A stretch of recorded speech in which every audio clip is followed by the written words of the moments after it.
Luke 9. May God bless the reading of His Word.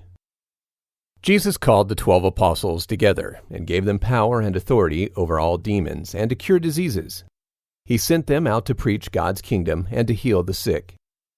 He said to them, "Take nothing for your journey, no staffs, no wallet, no bread, no money. Don't take 2 coats for yourself. Whatever house you enter, stay there until it's time to depart from that city. If any city doesn't welcome you, when you leave that city, shake off even the dust from your feet for a testimony against them." The 12 apostles departed and went throughout the villages, preaching the good news and healing everywhere. Now Herod the governor heard about all that was done by Jesus, and he was very perplexed, because some said that he was John, who had risen from the dead, and some said that he was Elijah who had appeared, and others that he was one of the prophets of old who had risen again. Herod said, "I beheaded John, but who is this I hear such things about?" And he wanted to see him. When the 12 apostles returned, they told Jesus about all the things they had done. He took them and withdrew to a desert region of a city called Bethsaida.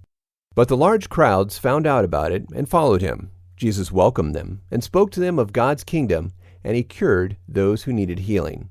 As the day began to end, the 12 apostles came and said to him, "Send the people away so they can go into the surrounding villages and farms and find lodging and get food, for we are in a deserted place here."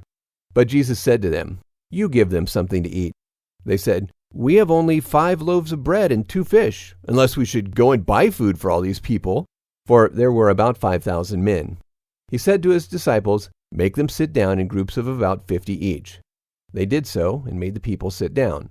Jesus took the 5 loaves and the 2 fish, and looking up to the heavens, he gave thanks for them, broke them, and gave them to the disciples to set before the people.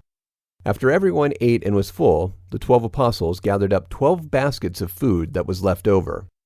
As Jesus was praying alone, the 12 came to him, and Jesus asked them, "Who do the people say that I am?" They answered, "John the Baptizer. But others say Elijah, and others that one of the prophets of old that has risen again." He said to them, "But who do you say that I am?" Peter answered, "The Messiah." Jesus warned and commanded them not to tell this to anyone, saying, "The Son of Man must suffer many things, and be rejected by the elders, chief priests, and scribes, and be killed, and then on the 3rd day be raised up." He said to them, "If anyone wants to follow after me, let him deny himself, take up his cross, and follow me. For whoever wants to save his life will lose it. But whoever will lose his life for my sake will save it. For what good does it do a man if he gains the whole world and loses his soul? For whoever is ashamed of me and of my words, the Son of Man will be ashamed of him when he comes in his glory and the glory of the Father and of the angels. But I tell you the truth, there are some of those who stand here who will not taste death until they see God's kingdom." About 8 days after this, he took Peter, John, and James, and went up onto the mountain to pray. As he was praying, the appearance of his face was changed, and his clothing became white and dazzling. 2 men were talking with him. One was Moses, and the other Elijah, who appeared in glory. And they spoke to him of his departure, which he was about to accomplish at Jerusalem. Now Peter and those who were with him were very sleepy, but when they were fully awake, they saw his glory, and the 2 men who were with him. As the 2 men were departing from Jesus, Peter said, "Master, it's good for us to be here. Let us make 3 tents, one for you, one for Moses, and one for Elijah," not knowing what he was saying. While he said these things, a cloud came and overshadowed them, and they were terrified as the cloud enveloped them. A voice came out of the cloud saying, "This is my beloved Son. Listen to him." When the voice stopped speaking, Jesus was found alone.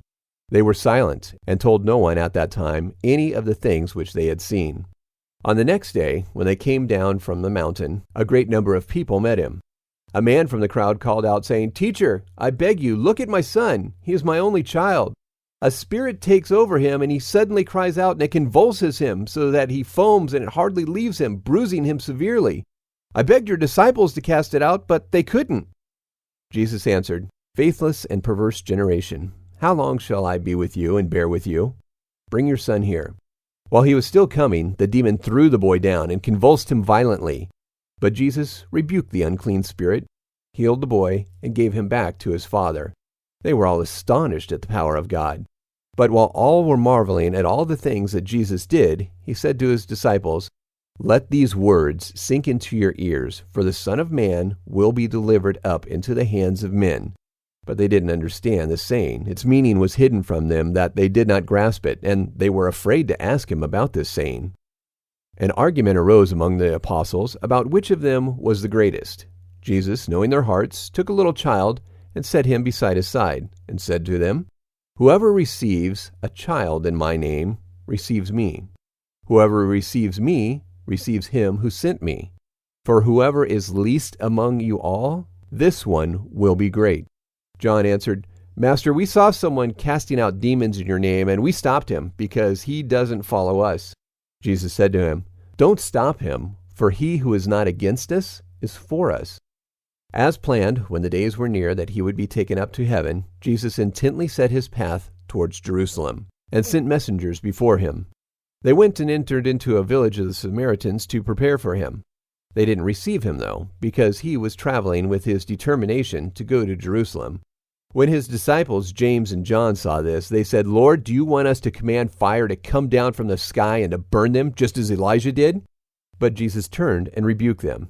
"You don't know what kind of spirit you are. For the Son of Man didn't come to destroy men's lives, but to save them." They went to another village. As they went on the way, a man said to him, "I want to follow you wherever you go, Lord." Jesus said to him, "The foxes have holes, and the birds of the sky have nests, but the Son of Man has no place to lay his head." He said to another, "Follow me." But the man said, "Allow me first to go and bury my father." But Jesus said to him, "Leave the dead to bury their own dead, but you go and announce God's kingdom." Another also said, "I want to follow you, Lord, but first allow me to go say goodbye to those who are at my house." But Jesus said to him, "No one, having put his hand to the plow and looking back, is fit for God's kingdom."